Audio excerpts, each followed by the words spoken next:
Well, hey guys, what's up? Yeah, what's going on out there today? Hey, Brent Abel here, webtennis.com, another episode of What's the Right Shot? We got a little different version today. We're not going to be talking about shot choice. We're not going to be talking about core position. We're actually going to be talking about the oldest teaching term, phrase of all time in tennis, which is, hey, watch the ball, right? And watch the ball sounds so dead simple, but in reality, it's not. It's a real skill that you've got to train. And so what I want to go through today is three things, three very specific things that I think will help you make better visual contact with a moving tennis ball, right? I mean, if you think about it, tennis is tough because not only are you on the move, but you've also got to visually track a moving tennis ball as you're on the move, right? Golfers don't have that problem. The ball's sitting there and you get to work your kind of stance to where you have it just right, right? So the ball's not moving, you don't have to move. I'm not saying golf is easy, but that's a big difference, right? Baseball hitters, right? They have a moving baseball coming in, but they're not really moving themselves, right? So that should be a little bit easier than what we have to deal with in terms of, and I know the term, Ted Williams once said, what's the hardest thing to do in sport? And he said, hitting a baseball. I agree, but I digress. Anyway, so we have this unique thing where we have to move ourselves to a moving tennis ball. And just saying to someone, hey, I want you to watch the ball is okay, that's a good start, but there's a real skill to it. And so, again, three things.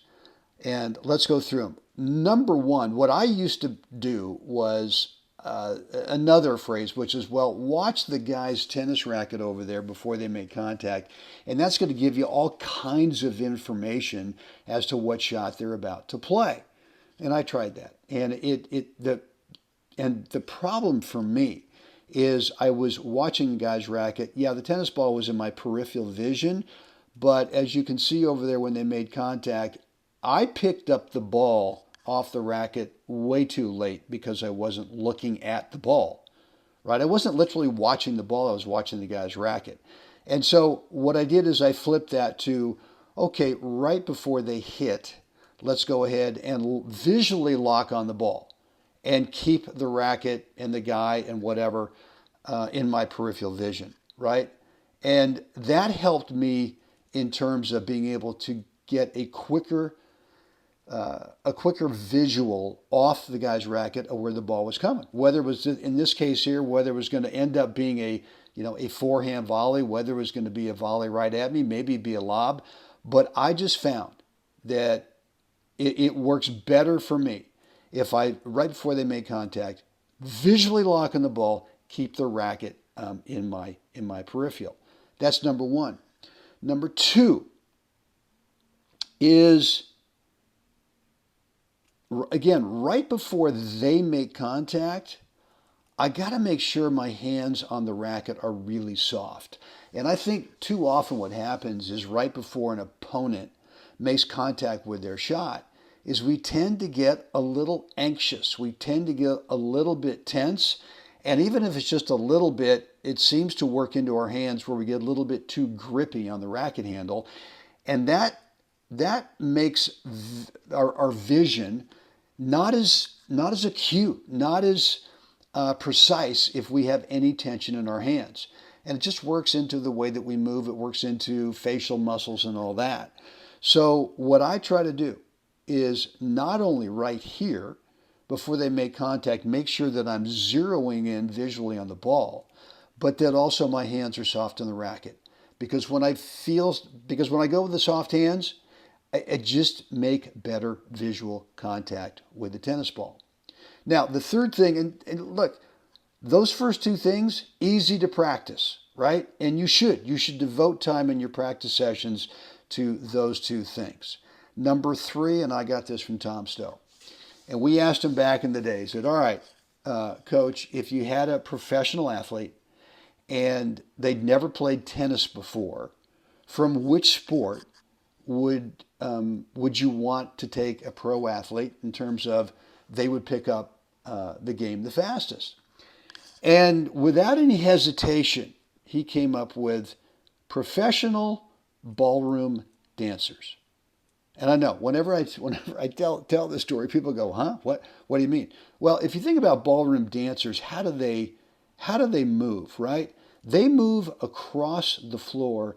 Their head doesn't move up or down at all. It's completely still.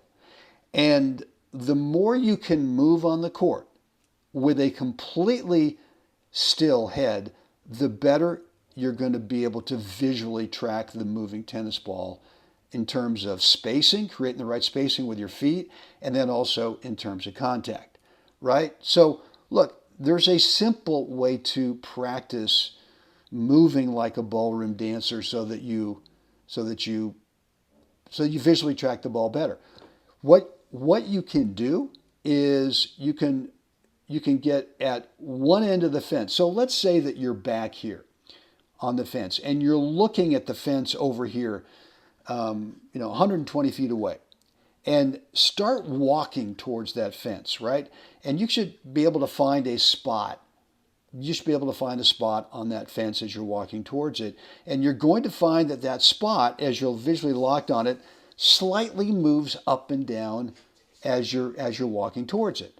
All right, do that for, go up to the net and do that. Now go ahead and back up, and be careful. Every time we back up, I always caution people, players, don't trip and fall backwards. That's always a no-no. Then go back to your starting point on this fence back here, or in this area back here. Now again, find your spot on the opposite fence and start jogging towards it. And what you're going to find is that now that spot you're looking at is bouncing up even more, right? Go on back to the starting point and now do a sprint. And you're going to find that thing is just fluttering up there. So what you want to practice is being able to jog, run, sprint from this fence to the opposite fence, obviously going around the side of the net, as you visually lock on a spot on that opposite fence. And try to start to train yourself to move in such a way that that spot over there that you're visually locked on is barely moving up and down. This takes practice. This takes time, right? So it gets back to the old thing, which is, well, just watch the ball. Not that easy. Not that easy. And I guarantee if you'll work on these three things that I just mentioned, picking up the ball literally visually before they make contact, soft hands, which will keep some tension out of your body, number two. And then number three, make sure that you move around the court as if you're a ballroom dancer, where your head's not bobbing up and down as you move, using your legs, your knees as shock absorbers, so that you get a better visual lock on the ball. And the next thing I guarantee when you do that, here's what's going to happen, is your reaction to the ball here will be much quicker in terms of determining everything. Forehand, backhand, is it right at you? What's the depth? What's the timing eventually going to be? You're going to be able to create better spacing with your feet so that your contact point is consistently right where you want it on balance. And once you do that, you're going to become a much more consistent shot maker. Hope today's episode has helped, guys. Down below in the comments area, let me know what's on your mind from this. Any comments, any questions, remarks, feedback, let me know. And look, guys, as always, it's time. We got to get out there. Got to help someone else have a great day. Guys, see you again next time. So it was helpful for you. If so, please click that like button on YouTube. Make sure you're subscribed to the channel and click the notification bell as well, so you are always alerted every time I go live and or upload new content. And yeah, if you've not picked up my course yet, 20-minute private video on the 4 parts between points routine, you got to get on this thing. It's a huge difference maker in your game. 80% of the time when we're playing a match, guess what? We're not playing points. That time is spent between points and on side changes. And when you manage that time really well, you tend to consistently play the other 20% of the match, which is, during the points, you tend to play at the very top of your skill level, point after point after point.